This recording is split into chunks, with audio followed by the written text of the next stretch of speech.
All right, let's jump right in. We've all been taught that the best kind of love is this, all-encompassing, super protective force. But what if that's not the whole story? What if the love we actually need most right now is the kind that doesn't hold on tighter, but knows exactly when to let go?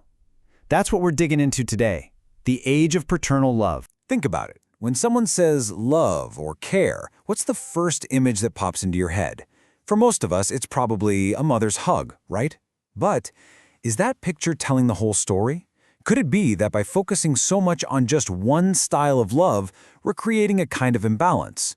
Not just in our families and schools, but deep down, inside ourselves. Okay, so get ready for this one.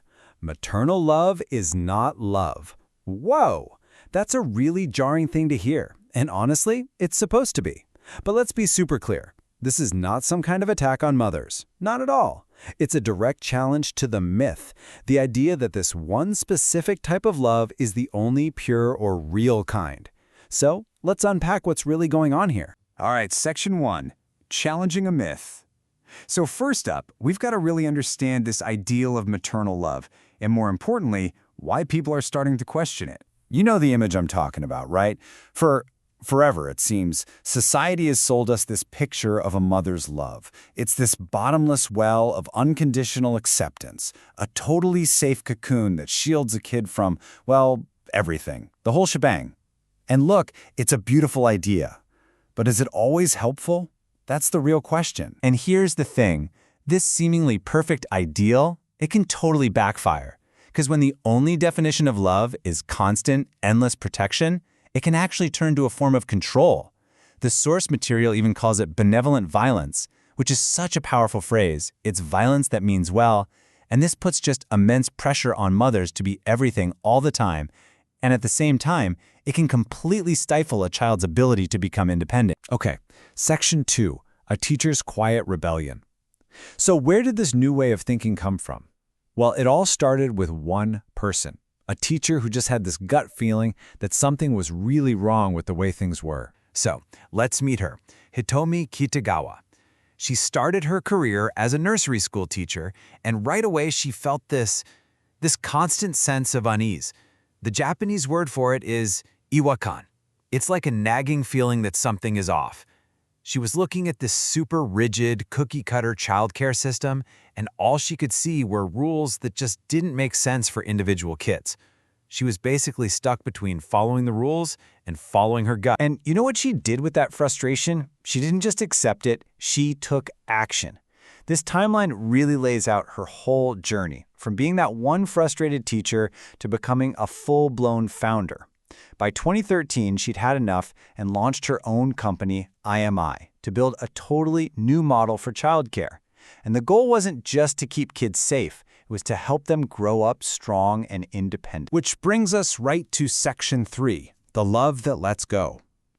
This is the absolute core of Kitagawa's entire philosophy, this idea of redefining what we think of as paternal love. So this is paternal love, or in Japanese, fusei. And let's get one thing straight right away, because it is so important.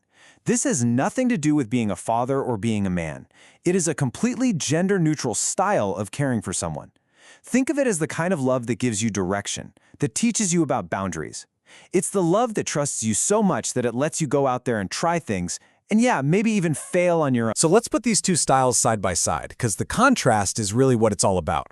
On one hand, you have the maternal archetype, which is all about embracing, protecting, holding you close. Then, on the other hand, you have the paternal archetype, which is about letting go, building independence, watching from a distance. It doesn't hand you the answers. It has faith that you can find them. And the key here is that neither one is better than the other. They're two halves of a whole. All right, Section 4, paternal love in practice. So this all sounds good in theory, right? But how does it actually work in the real world? Well, Kitagawa literally built her entire business model at IMI around this very philosophy. See, she didn't just pick one style and throw the other one out. Her company, IMI, is built on a foundation of blending them together.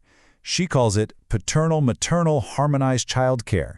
The whole goal is to get the best of both worlds, that warmth and safety from maternal love combined with the structure and trust from paternal love. So, how do they actually do it? It really boils down to 3 simple steps. First, you set clear rules and expectations. Pretty straightforward. Second, you step back. You watch from a distance, and you let the kids try and even fail on their own. And third, and this is maybe the most important part, when they do stumble, you don't just rush in and rescue them. You support them in getting back up themselves. That is how you build real, lasting resilience. And this isn't just for one little nursery school. This philosophy is the backbone of all of IMI's services. I mean, you see it in their main nursery, sure, but you also see it in their really innovative visitation support program for divorced families, and even in their regular babysitting services. The goal is always the same: build independence and foster healthy, strong relationships. Okay, last section, Section 5, an essential love for today. Let's zoom out a bit, because this is about so much more than just childcare. We need to talk about why these ideas are so incredibly vital for the world we're all living in right now. I think we can all agree we're living in what the source calls an uncertain era, right? The old rule books, they've been thrown out. There's no single clear path to success anymore. And in a world like this, just being obedient isn't enough. What you really need is self-reliance, that core ability to think for yourself, to adapt, and to find your own way forward. So why is this paternal style of love so critical for right now? Because it literally builds the psychological toolkit we all need to survive and thrive. It's the kind of love that believes in you instead of trying to control you. It teaches you how to be responsible by giving you freedom. And ultimately, it builds what the source calls an internal core of independence. And that right there is our single best defense against an uncertain future. And if you want to boil this entire philosophy down to one sentence, this is it. Believing in a child is believing in the future. It's really that simple. It's not about preparing them for the world we know. It's about equipping them for a future that none of us can even predict. Trusting someone to find their own way, that's the greatest investment you can possibly make in the future. So we'll leave you with this final thought.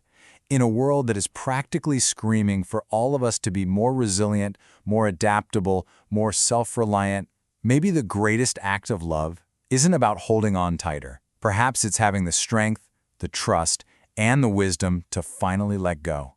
Thanks for watching The Explainer.